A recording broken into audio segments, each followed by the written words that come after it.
All right, good afternoon, everyone. First of all, we'd like to thank you for being here at our Spring Forum. We, the LS Leadership Society, are here to present to you the impact of the Trans-Pacific Partnership in Latin America.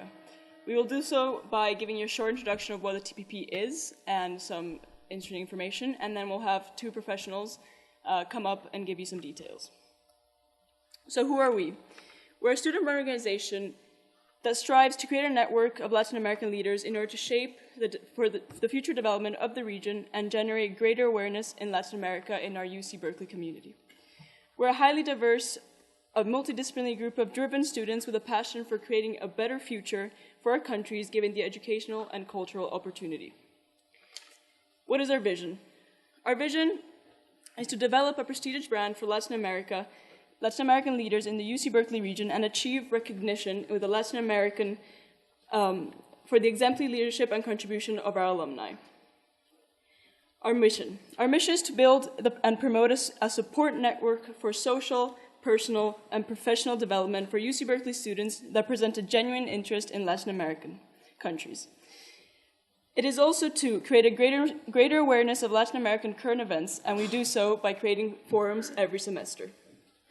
In the fall semester, we presented a forum of reshaping innovation and entrepreneurship with influential speakers from different Latin American countries. So, before we start talking about the TPP, we want to provide you with some basic knowledge about trade and things that would make it easier both to understand what a trade deal is about and what our speakers are going to present. First of all, the big idea here is globalization. This is a term we often hear, we use. We know that we live in a globalized society, we have a globalized economy, but what is actually globalization? We would like to define it as a process of both interaction and integration among the people, companies, and governments of different nations. So sure, every country has its own borders, legislations, and authorities, but that doesn't imply what it did 20 or 10 years ago. In order to make our point, we'd like to present you some maps that I think you'll find pretty interesting. First of all, this is the world as we know it. The same picture we've seen all our lives. But what we want to do now is play a little bit with the sizes of the countries. So first of all, we want to reshape every country by the size of its population. So we get this map. We can see how China is bigger now, how India is way bigger, the two big cases of the globe. But we want to get a little bit more into international trade, which is our topic for today. So we're going to talk about two industries for a second. First of all, the car industry. We're going to do the same exercise, but representing the share of car exports. Pretty different world than what we know. We see Germany, really big in the purple right there, and Japan on the right side. And what happened to Africa and South America? They're pretty big countries, both in population and in natural resource, but they're basically gone in this scenario. Now we're going to look at the flip side, which is looking at car imports. It's also a really big difference. We see, of course, that's the United States. Africa and South America are still not really big. They're really, really tiny. And now we're going to talk about the clothing industry. First, as the same with the car industry, we're going to see the exports. We see now that the States is almost not even visible. And Asia and some parts of Europe, both Western and Eastern, are really big.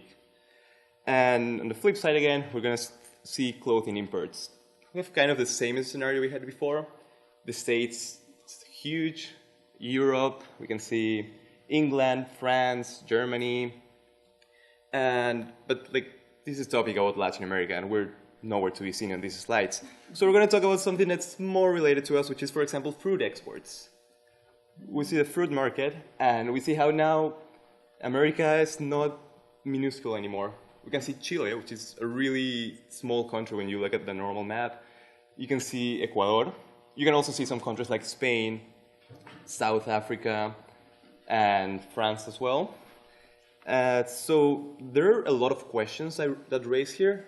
For example, what's the difference between countries that mainly export manufactured things like cars or clothes, and countries that are exporting primary products like fruits, or countries like Peru and Chile that are mainly based on the exports of minerals like copper, gold, or silver. And how can a trade deal like the TPPs affect these two types of countries differently? But as we said, globalization is not only about goods or services, it's also about people. So we're going to see net immigration.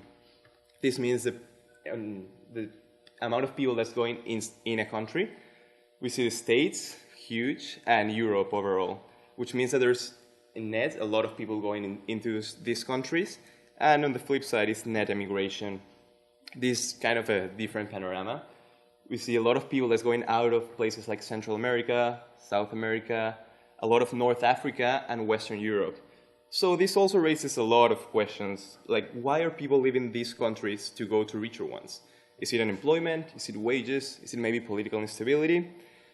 And finally, in order to understand better the next two presentations we have, there's three key terms we want to define, which are a tariff, outsourcing or offshoring, and a free trade agreement. Does anyone know what a tariff is that would like to say it? Yeah. It's a tax on importing products from other countries. Exactly. So a tariff is a tax imposed on imported goods and services. Kind of the idea is that if a country has high tariffs, it's harder for other countries to export their goods into that country, which may lead to some people might say a larger industry within that country. What about outsourcing? Does anyone know what that is? Yeah. That's where manufacturing jobs in a country go into other countries. Yeah, pretty much. The action of moving various operations of a company to another country at a lower price.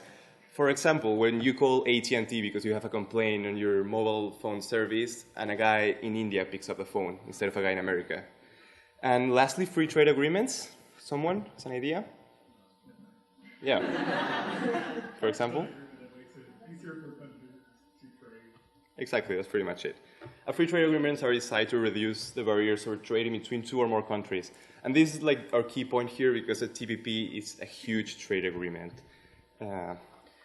So the TPP, it's one of the biggest trade deals in history that has come up recently, and it won't only affect the 12 countries that have signed it, but it's going to have effects worldwide.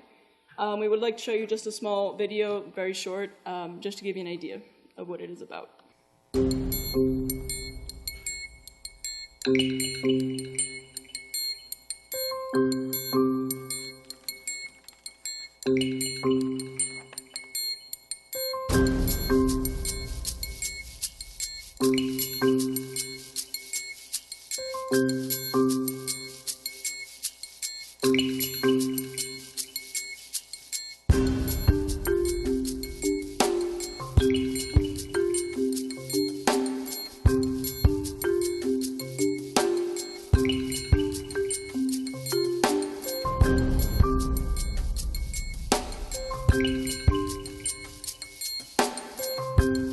No region will do more to shape our long-term economic future than the Asia-Pacific region.